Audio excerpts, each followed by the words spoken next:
দরকার পড়লে এবার কোরবানি শুভেন্দু অধিকারীকে দিয়েই শুরু করো।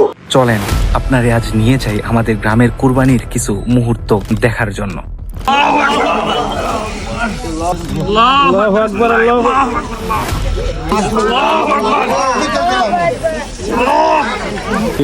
কুরবানি তো দিয়ে দিলাম, কুরবানির ঈদের এই একটা মজা, রক্ত গোসল করা হয়। ঈদের সকালের শুরুতেই গ্রামের আবহাওয়াটা যেন অন্যরকম একটা রূপ নেয়। কুরবানির ঈদ মানে যে শুধু পশু কুরবানি তা কিন্তু নয়, আপনি বলতে পারেন এটা একটা গ্রামের মানুষের ভালোবাসা, একতা আর একসাথে থাকার যে গল্প সেটা কি সুন্দরভাবে ফুটে ওঠে। গ্রামের সবচেয়ে সুন্দর দিকটা হলো সহযোগিতা। কেউ দড়ি ধরে, কেউ পানি আনে, কেউ জায়গা পরিষ্কার করে, বড়রা ছোটদের শেখায় আর প্রতিবেশীরা হয়ে ওঠে একে অপরের ভরসা। আলমগীর তোমারটা ঠিক আছে।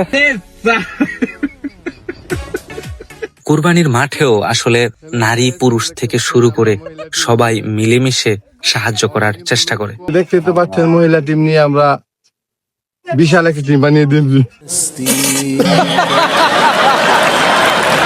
শহরের ঈদ আর গ্রামের ঈদের মধ্যে আমি আসলে অনেক ফারাক খুঁজে পাই।